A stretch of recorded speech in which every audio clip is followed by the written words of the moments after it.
morning. Welcome, everyone. My name is Leslie Hendrickson. I am on the steering committee of the Newburyport Literary Festival. It's my pleasure to introduce Christopher Clarey, who has covered global sports for the New York Times and the International Herald Tribune for 30 years, from bases in France, where he is right now, Spain, and the United States, including West Newbury.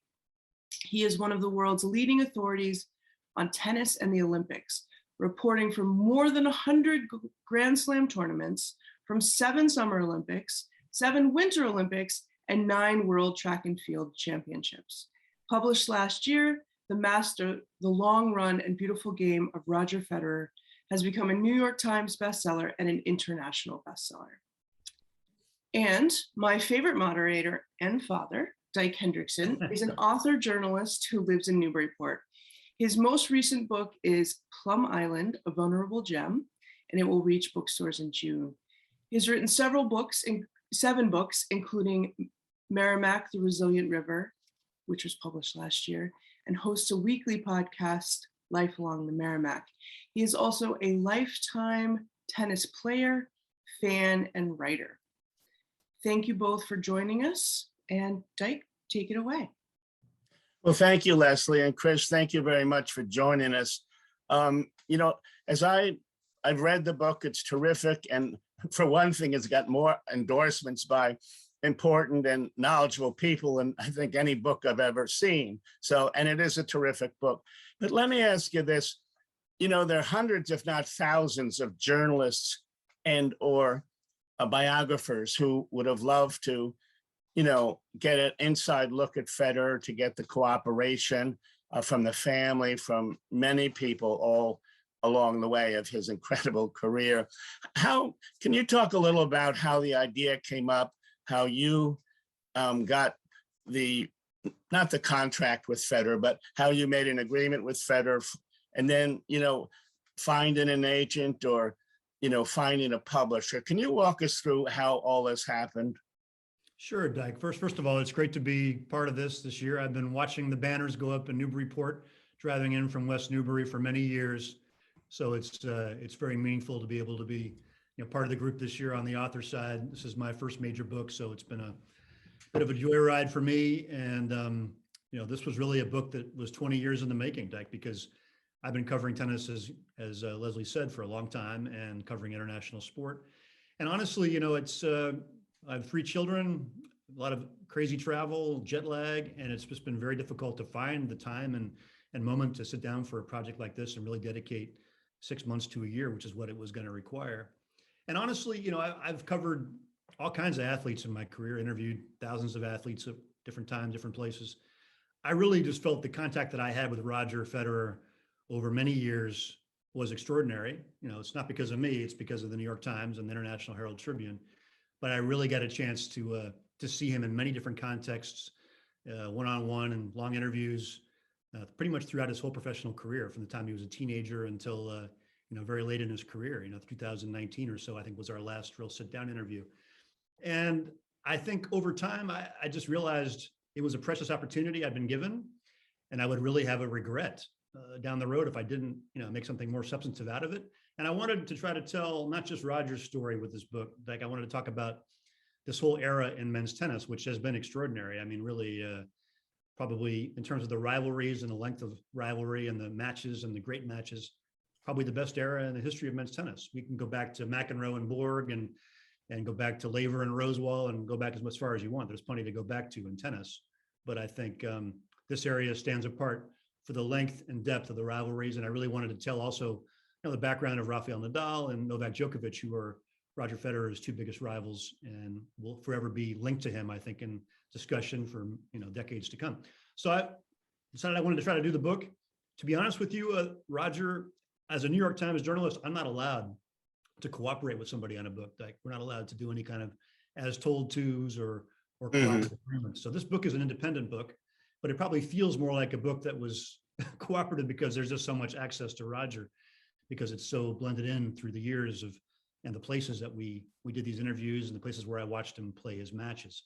So we have a lot of writers watching and listening today. Did you go out and get an agent? Or to me, the idea would be self-explanatory if I were an editor. But, did you have an agent or did you go straight to a publisher? Actually, I met my agent, Susan Canavan, who's Boston-based, and with Waxman Literary Agency, which is in New York and Boston. She basically recruited me and talked to me, and we sat down at the Black Cow in Newburyport, probably back in October 2019, so quite a while ago now. And we talked about the ideas that I had. I had a bunch of ideas. I've been keeping track of book ideas through the years. And we certainly agreed pretty quickly that the Federer biography, with the bulk of his career over now at that point and his main body of work complete, was probably the best idea to start with for me in terms of trying to write, real kind of big ticket books. And we both agreed on that pretty quickly. And I was very excited about trying to make it happen. And then she took the offer out to market after that. So that was the way it worked. An extraordinary amount about tennis, but I'm curious, did the editors look at, or the editors that were assigned to you, did they look it over and suggest changes, or did they suggest an expansion, or what was the back and forth once you got to an editor? Well, I think, first of all, the editor we had, Sean Desmond with 12, was just an extraordinary guy. This is my first real exposure to a top line editor like that. So I'm not sure how it usually works, but in Sean's case, the communication was very fluid, and he was a great line editor and also a great conceptual editor, I think, in terms of figuring out big picture things. I think one of the strengths of the book, and also the vulnerable part of the book, is that it's based around places. It's not a strict chronology. It's based around locations, because Roger is so global, and I wanted to reflect that. And I also wanted to reflect where we had these interviews and meetings over the years. So that was pretty clear to me. That's how it needed to be structured. But in doing that, it made the chronology tough, because Wimbledon, for example, comes pretty early in the book, the chapter on Wimbledon, but yet he plays Wimbledon 20 more times. So you have to find a way to integrate that back into the narrative. So Sean was helpful with some suggestions about that. He also gave me some senses of where he was very strong on the fact that we needed, really in-depth stuff about Novak and Rafa. And he was right about that. And he felt that was very important to be able to tell their stories in depth as well as Roger's. And so I think those were his main contributions. But the idea of location was something we really agreed on pretty early as a kind of a spine for the book. Well, I thought your references to, not just references, but quite a bit of discussion of Novak and Rafa were great, in part because Rafa and Roger grew up in a fairly affluent community. They had a lot of support from the early time, but Novak, came up during a period of time his country was being bombed. There was much chaos in Serbia. And maybe you can talk a little about that, because it is remarkable to think what he got through and in order to arrive where he arrived. And this is, again, Novak Djokovic. Yeah, I mean, the more you look at these guys, and the more you look at Rafa Nadal and Roger Federer, even though there was a big language barrier with Nadal growing up on the Spanish island of Mallorca and Roger growing up in Basel, Switzerland, they couldn't really communicate too easily. They didn't have a real strong common language for a long time. But the more they got to know each other and the more you know about them, the more they're kind of peas in a pod, if you will, have a lot of similarities in terms of their approach to the game, their family backgrounds, their priorities, the kind of life that they've led all the way through. Whereas in the case of Novak Djokovic, completely different. So for a writer, I think it's important to have contrast, not just compare. So we had a lot of contrast with Novak in this book. Their careers covering them. And Novak is somebody who, because of his family background, he comes from a well-educated family, but they happen to be at a tough time in Serbian history with Yugoslavia breaking up and the Serbs basically being international pariahs for much of Novak Djokovic's childhood. So he was in Belgrade when the bombs from NATO were, because of the Kosovo conflict, were being dropped on Belgrade. He had to, leave practice sessions and hide in bomb shelters in order to get ready to go back to practice when things cleared. This didn't last years, this lasted months, but it's an indelible memory for him. And his family basically had very, very limited resources when it came time for him to hit critical phases of his career. And they had to really, beg and borrow to get the money they needed and the resources they needed to get Novak out into the world of top level junior tennis and get the resources that he needed.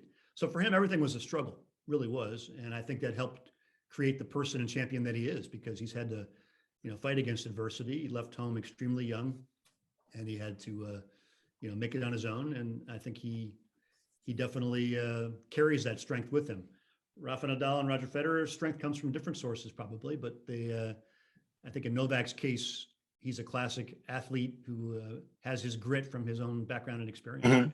And I would mention, this is the cover of the book. As you can see, the master, they did a beautiful job with the cover. Federer looks, balanced, in control.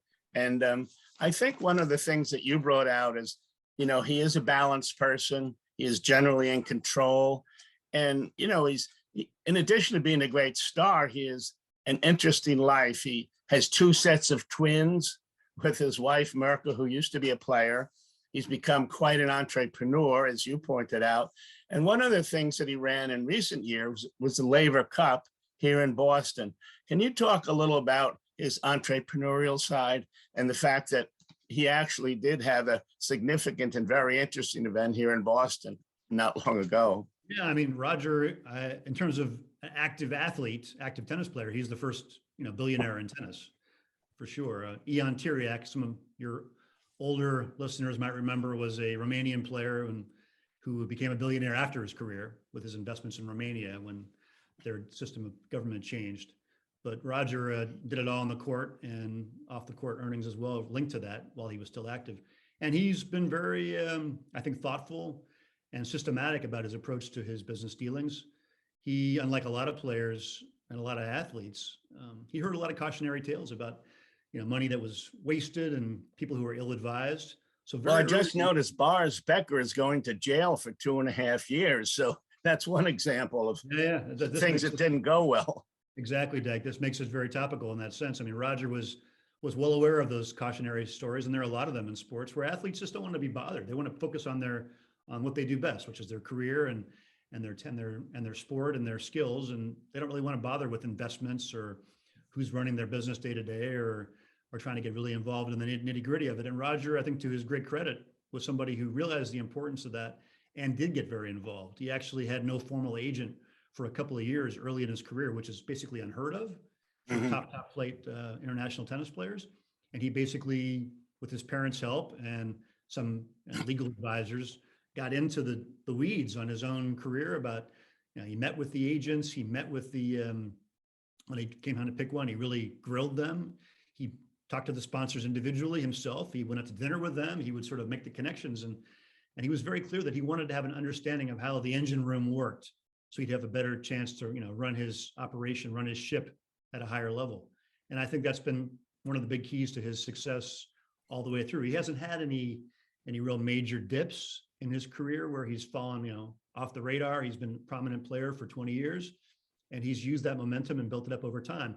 He was not in the strongest position. It's better if you're a big-time tennis player to be from a country like Great Britain or the United States, or a big market. Roger's from Switzerland, which is basically has plenty of international companies, but not traditionally a place where you can build a big platform for stardom.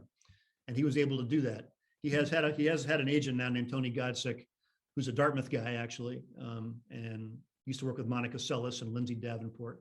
And Tony came along 2005, 2006, and took Roger's career and really accelerated it. And they together put the Laver Cup together. That was their joint project. And it came to Boston. I think it's been a big success in terms of the crowds and in terms of the buzz it's created. It's been a bit more of a challenge, I think, financially. It's a big overhead investment, but they've so far so good. I think it's something that Roger really cares about. And I know when he retires formally, we'll see how long that'll be. That's one of his big priorities, is to make Laver Cup thrive. Now, in terms of, you have many areas in which you are very specific about tennis strokes.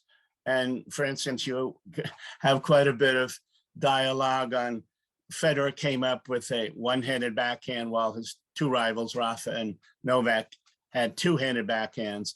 And so, did you play yourself, Chris? I think you went to Williams College, but did you play yourself? Do you have knowledge from hitting the ball yourself?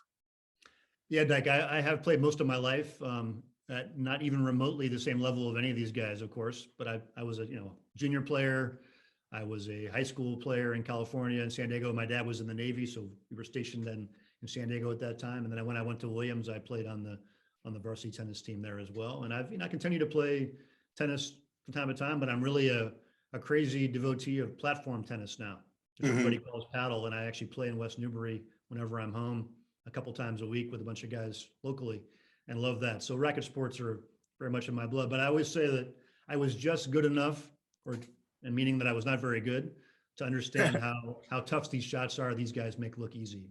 And I think that's been a big help to me in my career writing about tennis, to be honest.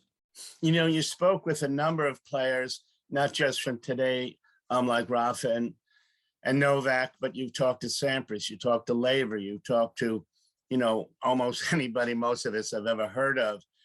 Was this a situation where people were willing to talk? Did they like to talk about Federer, or, you know, did you have to kind of pull quotes out of them?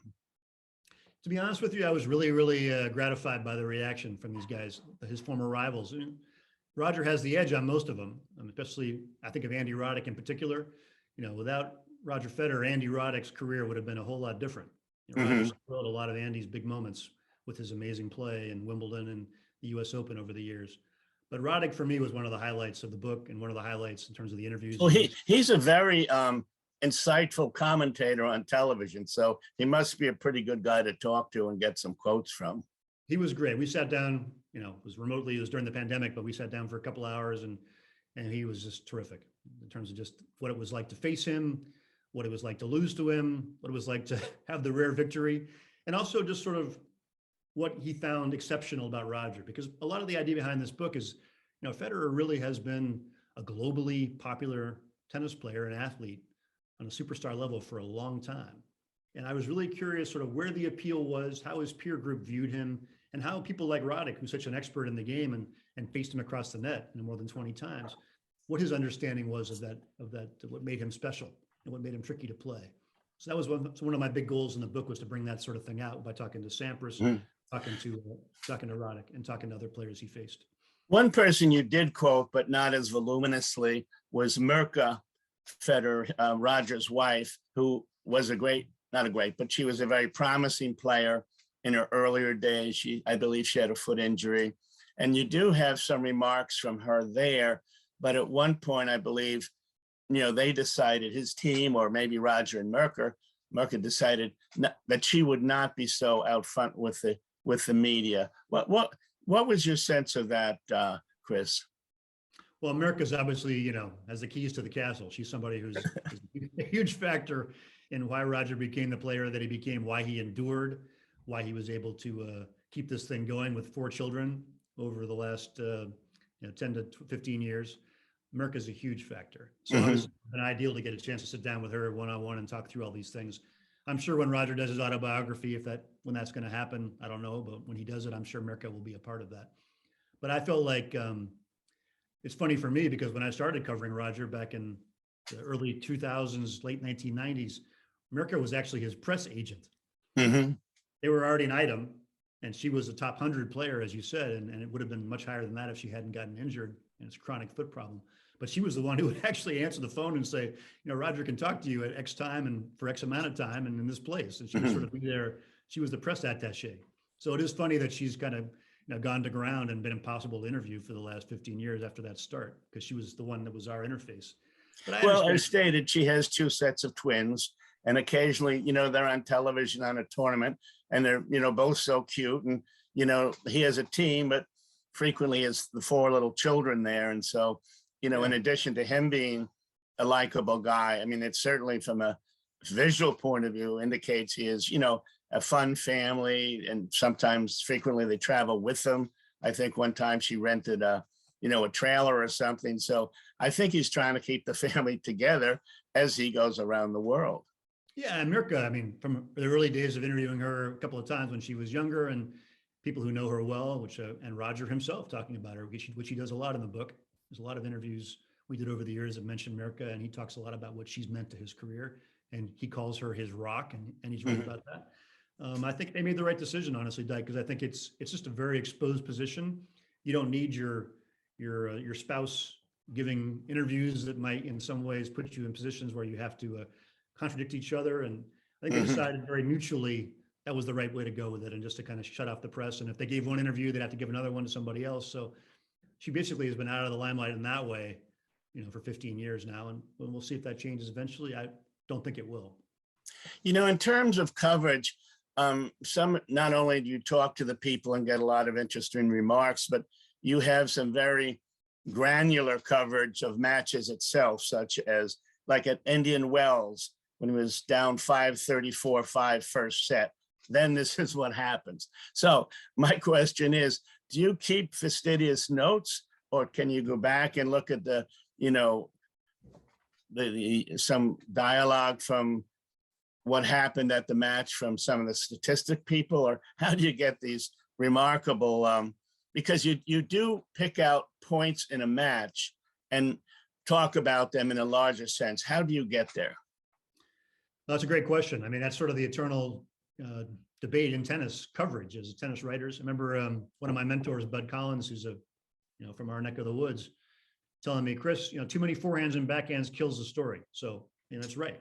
If you start talking about too much detail in a press story about tennis, people are going to tune out in a flash. So you have to be very well. He was very known for getting off the topic, as it were. I mean, he could wander around. He could, and he, as you say, he wasn't a this was a score at that point, man. But I'm sorry, I remember Bud too. In addition to that, he was one of the nicest journalists or people I've ever met. But please continue.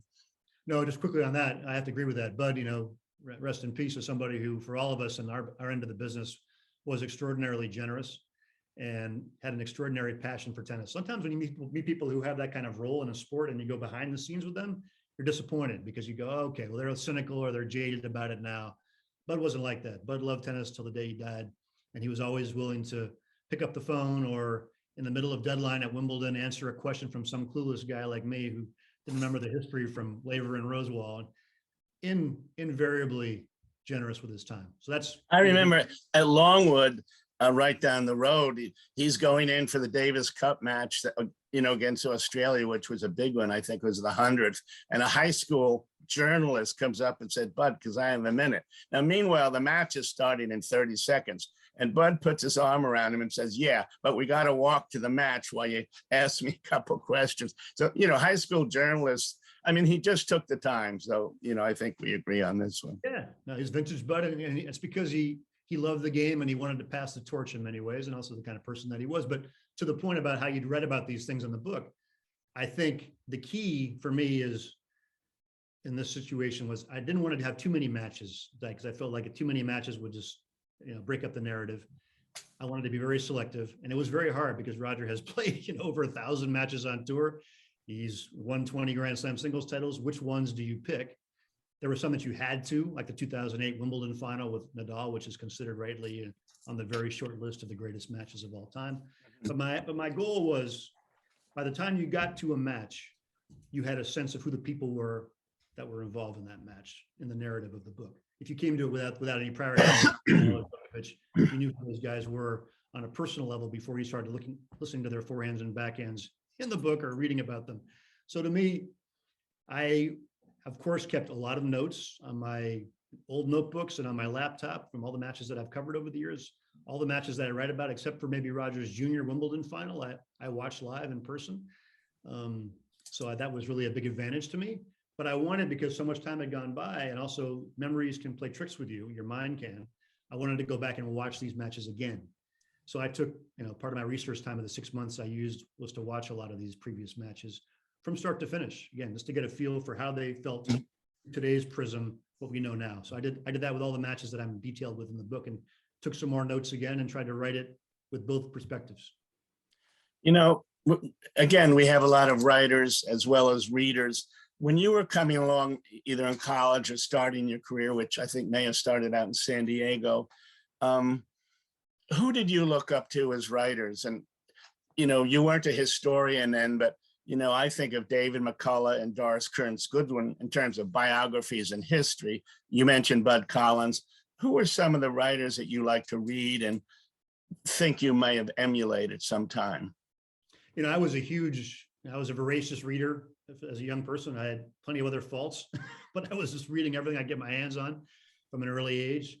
And one of my main sources of inspiration in my life really was, to be honest, Sports Illustrated magazine. Mm-hmm. I would go to the library wherever we were living at the time, and my dad being transferred and all over the place. And I would sit in the stacks and get a big stack of Sports Illustrateds, and I would Obviously, we get subscribed as well, but I'd go back and just read these articles again. It was really a golden age in sports writing for that magazine in particular. People like, Frank DeFord was writing it, and Lee Montville came along later from the Boston Globe to Sports Illustrated, was writing wonderful stuff. Alexander Wolf, one of my personal favorites, now lives up in Vermont. These guys were tremendous. Gary Smith, all these guys were people that I really opened my eyes to what was possible in long form sports writing. So those really, in a lot of ways, were the related to It seems like one of the advantages you have now of the stories that I've read is, in newspapers, sometimes an editor will say 20 inches or, we can't take too much, but it seems like frequently you have quite a bit of room to write. Have you found that to be true, that, your editors in the newspaper side, let you write as much as you want in a given story, or, is it like the rest of us in journalism, it may get cut at some point? Oh, for sure. I mean, I've written too long for years, and they have to cut back on what I write, sure, on a regular basis. But I have been very fortunate. You're right, like in the sense that I think in 1,000 words, this newspaper article, you can do a lot. So I've been fortunate to kind of be in that 1,000 to 1,200 word range most of my career in terms of the stories that I write about tennis or about any sport for that matter. I was a columnist at the International Herald Tribune for a long time. That was kind of my sweet spot, sort of that 1,000 to 1,200, because then you can sort of tell the story, but also get into the details of the people, share some anecdotes. But I have great admiration for people who can write shorter than that and bring it to bear. I think it's a great gift. I read Jim Murray at the Los Angeles Times growing up, of course, and was somebody who was able to do work magic in that much shorter format. So there's lots of ways, if you're a great writer, to make it work at any length. But I think there a lot of writers out there are able to get good quotes, but in terms of talking to Roger, it seems like he's a fairly even guy, that he doesn't get, well, I wouldn't say he doesn't get furious. I think there were times, but he seems to have equilibrium about winning and losing. Did you find that to be true? Yeah, I think he's somebody who has, in some ways, conquered his demons, has conquered himself. I mean, if you read the book, especially for people who are a bit younger, one of the revelations in the book is how much of a temperamental player he was, and how much he had to battle his anger and his frustration through his early part of his career. As you see him as a finished product as a professional tennis player, he's much more Zen master than he is hothead, for sure. There are still occasional moments where it'll pop through, but generally he's very, very even tempered. And I think off the court, in a setting of a conversation or an interview, he's somebody who's just he's good company. He's somebody who, he'll crack a joke, he'll ask questions about you. He wants to have a sense of where you come from, wherever you come from, or whatever part of his tennis world you're from, whether you're a journalist or a sponsor or another player or a parent. He's got that curious side to him, and it makes him a fun person to be around in that way, because you have a lot of interchange. And he's somebody who, his answers tend to ramble. He doesn't just give you a quick thing and then get done with it. He thinks about it, and he's not afraid to be spontaneous. Some athletes are more guarded. They keep it very tight because they're worried about things going a different direction. I think he's built up a lot of trust with the media over the years in Switzerland, his home country, and the international media. So I think he's very natural now, and he's also had a heck of a lot of practice, Dyke. He's given hundreds. And I think he was president of the Men's Professional Council for about a half a dozen years there. So in that position, he had to be a spokesman and start talking about, some things he might not be comfortable with. But I suggest, probably did his research and always came up with a, relatively good answer. Well, honestly, the game's changing, isn't it? Look at the way things are now. There's much more emphasis on people, making stands, for athletes to take stances, like a Naomi Osaka, Black Lives Matter, or LeBron James, or people taking on environmental causes, things like that. There's a lot of movement for athletes, like other prominent people in our societies, to be very outspoken on these issues. That's not Roger. Roger's somebody who's prefers to keep it about the tennis within the tennis prism. But inside that world, he has been very active. And you're right, he was part of the ATP Player Council and then a president for many years. He has gone behind the scenes to argue for more prize money successfully for the men's players from the Grand Slam tournaments. He's not afraid of confrontation behind the scenes, but he likes to keep things very smooth, not too many ripples on the surface, that's for sure. Well, it seems like in other sports like football here in New England, when Tom Brady is so lionized, the GOAT, the greatest of all time.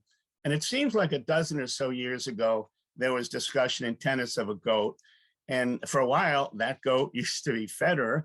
And then Nadal started winning a lot of tournaments. And now Djokovic has won many tournaments. I think it's 21 for Nadal, 20 and 20 for the other two. But, can you say Roger was the best ever, or is this a little difficult to make that argument? I personally, in terms of tennis, I think it's very difficult, especially men's tennis, because you had the Open era starting in 1968. Before then, a lot of players were not eligible to play in the Grand Slam tournaments because they turned professional. So really 68 is kind of a pivot point. And in the early years of the Open era, which is when the professionals and the amateurs were competing against each other regularly, a lot of the players, skipped the Grand Slam tournaments like Australia, which was very far down for them, bad time of year around Christmas time, and wasn't as prestigious, didn't have the same kind of prize money. So like a player like Bjorn Borg, most of us have heard about who care about tennis, I think he played the Australian Open one time. Mm-hmm. People like Novak Djokovic, who's, won it 8 or 9 times, and Roger's never missed it when he could. They've gone down, almost 20 times to play, if not more. So it's just a different kind of difficult thing to compare apples to apples across the eras. And Rod Laver, was somebody who completed the Grand Slam by winning all 4 majors in the same year. He did it twice. None of the 3 guys we talk about in this book, Djokovic, Nadal, and Federer, has ever done that. Djokovic got. And I believe you made the point that even though Laver was like 5'9" or so, Rosewall, you pointed out specifically, was 5'7" and weighed 143.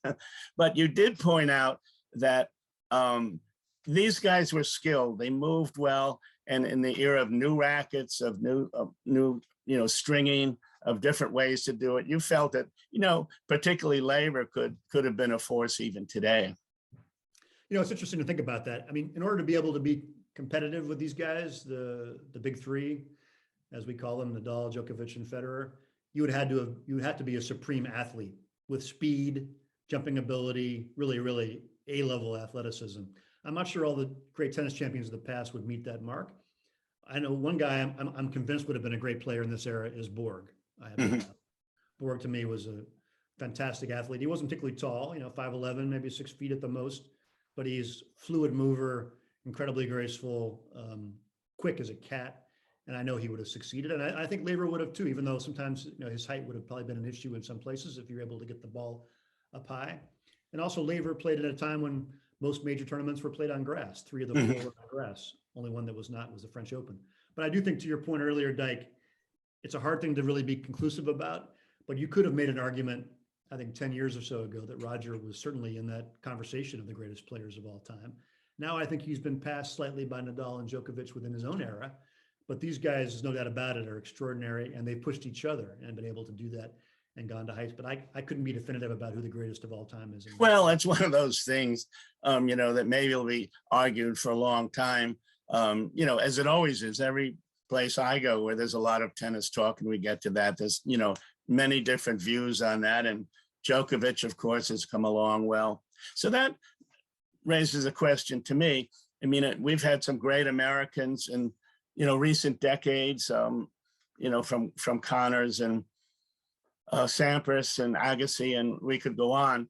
The idea about where is the next American male champion coming from often comes up. We've had the women, Serena and Venus, and now we have, places like IMG and many tennis prep schools or tennis academies are really trying to develop players. What are your thoughts about the next American out of the chute? Do we have one there, or is it taking some time? It's a good question to ask now. It's a good timing on that question is pretty good for American men's tennis. We have a number of players coming up now, probably the most we've had in a long time, who are quite promising. We have one in particular, is named Sebastian Korda, who is the son of Peter. Professionals. Yeah, Peter Korda, who was. And both his sisters are great golfers, so they've got something going. He's number 1 in the world in women's golf, and Jessica, his other sister, has had great success on tour as well. So they have 3 children in that family. They were all raised down in Bradenton, Florida area at IMG Academy, so they had the best access to the high-level sports facilities and advice. Their parents have been very, I think, smart and systematic about how they approach this. His mother, Regina, also was a WTA player in her time, so his tennis genes are actually better than the golf genes in that family. The golf seems outnumbering the tennis for the moment with the sisters. But we have Sebastian Korda, who I think has potential to be a top 10 player and win Grand Slams, or at least a Grand Slam. We also have a kid from California, from San Diego, one of my towns, named Taylor Fritz, who's I think he just won Indian Wells. We just won Indian Wells, and he's right on the edge of making it into the top 10. Right now, we don't have any American players in the top 10, which is still kind of strange to say, considering the great legacy of men's tennis in this country. But and Taylor's young. There's a guy named Riley Opelka, who's 6'11" or 7 feet tall, depending how you measure him, I suppose. Yeah, right. Huge game, runs very well for a guy his size. If people follow tennis closely, John Isner has been our top American player. He's about 6'10". Riley's even taller. Huge serve, a second serve that kicks up on guys and makes them look silly a lot of times, even at the pro level. So those three guys, I think, are definitely players to watch. And there's a kid named Jensen Brooksby from Sacramento as well, who's quite young, 21 years old, who has a very unconventional game, kind of a shapeshifter, and is the kind of game that can drive other players crazy. He can sustain long rallies, change his style when he wants, hit a lot of drop shots. That's kind of a very bespoke sort of style of playing tennis. So those four guys all have the potential, in my mind, to be top 10 players at some point in their career. And you have Francis Tiafoe, another player who's young, who's from the Baltimore, Maryland area, who's It seems like a lot of the young Americans, if they're promising, go right into pro tennis. I think Isner played at Georgia and had a big career in college, but most guys don't. But I guess that period between like 15 years old and 18 years old, as it was for Federer and the other folks, is a very valuable moment in their lives to, not just take instruction, but travel internationally and play the really good players and get into those 5-5 in the third type of things and have to come out winning the match. Yeah, you're right. I mean, that has been kind of the way to succeed in men's tennis for quite a long time now, is sort of skip the college level. I mean, you had guys like Jimmy Connors, John McEnroe, Brad Gilbert, who played college tennis back in the day for Tim Mayotte, players like from the Boston area, who were excellent pros who played college tennis. And there are some in this era too, actually. Isner is one you mentioned. There's a guy who just was in the top 10 from Britain named Cameron Norrie, who was somebody who had good success in the collegiate level in the US. And we've had some younger players in the US who've done well. Mackenzie McDonald from UCLA. Yes, Marcos Giron. They're not at the moment Grand Slam contenders, but they're definitely top 50 players. These guys are top level pros. They're just not the greats of the great right now. And the guys who are coming along, as to your point, who are showing the most potential around the world right now, there's a young Spaniard named Carlos Alcaraz. yes, he's about to turn been on 19. television recently, and so that's an exciting part. Well, this is moving along so well. I wish we were at the Grog instead of here on, so we could talk a lot longer. Well, we have about 5 more minutes, so if you want to take a few questions, Dyke, from the audience, or I can read them if that's helpful. Let me see if I can do the Q&A. I'm in my anti-Luddite stage of life. I'm trying to learn a little more. Here's one. What do you think Roger will focus on when he finally retires? Look, he has a foundation. He started very early. Most top athletes have foundations. Roger takes his to heart. He's been very involved with it. It's got basically an early education in Southern Africa because his mom's from South Africa. Roger actually holds a passport from there, and in Switzerland. So those are the 2 countries that for him are his home countries. And they've been very active and very involved. I went down, one of the last parts of the book is set in Cape Town, South Africa, where he and Nadal played an exhibition for that foundation. They had 50,000 people in the stands, and all the money they raised went to it. So that'll be one part of it. I know he's very involved in development of products that he wants to be part of and sponsor. He's working on right now. He's made millions on paper from his investment in On, which is pretty chic, pretty cool at the moment in the U.S. market, those shoes. And also, I think he'll be involved with Laver Cup and other tennis events because he cares about the future of the game. Well, here's that one. David Forster Wallace, in his essay, Spirit Made Flesh, refers to Federer moments, passages, particularly brilliant play. What is one of your favorite Federer moments, if you had to think of one? It's hard for me to pick out just one, to be honest with you. And I do feel like it's almost I could give you a pattern or a sequence, because David Foster Wallace talked about the liquidity of Roger's game and the flow. And that's very much that. It's a flowing dance-like quality to his tennis, which a lot of other players seem more brusque and abrupt. Whereas Roger, it can seem very seamless. But for me, I watched him practice many, many, many times. I love watching him practice because of what he does with his backhand. I mean, his money shots are his leaping forehand, his precise serve, his crisp volleys. But the one-hander, which could be a vulnerability, and it has been at times against Nadal when you watch him train with it, it's just an extension of his arm. He's hitting the ball above his head. He's slicing it. He's driving it. It's just incredible what he can do at different heights with the ball on the backhand side. So I think when I think back on Roger 20, 30 years from now, I remember the way he used the backhand. And one person asked, you do travel the globe. You did go to college in Massachusetts. How did you choose West Newbury as a place to settle? My closest friend and my college roommate, and a guy I traveled with for a year after college, was named Doug Roby. I'll name him here and get him in trouble. But he actually, he moved to Newburyport from Marblehead. He's from the North Shore of Boston. He and I are, like brothers. And he moved here in the late 1990s. We came to visit him. And when it came time for my family, young family, to move back from Europe to the US, we just loved the area and wanted to be close to him. I have 3 daughters. My wife and I have 3 daughters, sorry. And he has, and his wife have 3 daughters as well. So our families have just matched up, and we thought this was a great place to raise a family. Well, Federer frequently travels with his family, as we've mentioned. Do you travel with your family, or does it just depend on the tournament, the season, whatever? In the early years, I have 2 daughters who are now in their 20s. They got hauled around the world, basically, in economy class for many, many years, all over the place, from Indonesia, Australia, to you name it. That was the way we operated. That was a way to keep our family together. It obviously gets trickier as time goes on. I'm sure Roger would say the same for his older daughters now. They want to have their own lives and they want to follow dad around the world. So there's been a bit less of that.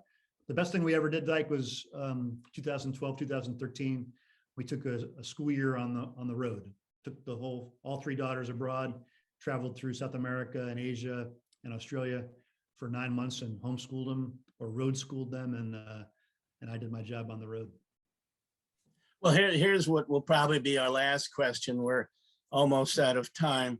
Do you think Roger and his rivalry with Rafa and Novak ushered in a new tennis boom? It doesn't seem so. And what growth areas do you see for tennis in the US and internationally in terms of people playing the game and the visibility of the professional game, especially since the big 3 are nearing the end of their careers? That's an outstanding question. It's probably one of these discussions on its own. To be honest with you, it's a big topic. I'll say briefly that I would agree that in our country, in the US, that Roger, Rafa, Novak probably haven't created a tennis boom equivalent to what Everton, Navratilova, and Borg and McEnroe created back in the day. That's for sure. There's a lot more competition now from other sports, other racket sports as well. Look at pickleball, for certain people in our country now, getting very popular. Just a harder thing to break through now. But I do see a huge influence from Roger, Rafa, Novak on aspiring young players in our country and all over the world. And I think it's created tennis booms in other parts of the world, a bit more in Europe, especially. You see Asia, huge interest in those 3 young players, all with the racket of one of the 3 or the clothes of one of the 3 and that sort of thing happening. So there is a knock-on effect in other cultures more than ours. But I can see it. Young American players certainly are well aware of what Rafa, Novak, and Roger have done, and I take inspiration from that. It's been an exciting time. And, you brought out a lot of 5-setters, when they played. And, we've all watched 5-setters or tight 3-setters. And, that's when tennis becomes, inordinately exciting, when, you're down, you have 2 great players, you're down to the wire, and, you're in a tiebreaker in the 5th set. Well, Chris, I want to thank you very much for being on our festival here. Thank you for taking the time from France. Here is the book on Roger Federer. And is there a final word that you would mention, Chris, in terms of Federer, the great player? Look, I just want to say, for me, this is my first literary festival. I wish it were in person instead of remotely. Hopefully we can do it in person one of these years. It's just very meaningful to me to see how people have responded to this book all over the world. It's been published now in 18 different languages. And That's because of who Roger Federer is, the appeal that he has, the way he's conducted himself throughout his career. He's not perfect. Nobody is, but he's had a great run at the top of the game and top of sport. And he's used his platform, I think, very wisely and effectively. Mhm. And that's, to be honest, it's nice to be able to tell a story like this that has that kind of a source material. Yeah. Well, that's great. Well, Leslie, I'm going to turn it back to you. Chris, thank you very much for being on here. Hopefully we'll bump into each other, when you're back here in on the North Shore. And Leslie, thank you very much for hosting. Well, thank you both for being here. Chris, hopefully next year we will be back in person and we can do this again, maybe in celebration of the paperback. Also, I wanted to just let everybody know that we will hopefully, fingers crossed, be in person next year, and we're going to need more volunteers. So if you're interested in being involved, please let us know through the website. Thank you again, gentlemen, and have a great day. Okay. Thanks again, Chris. Thank you.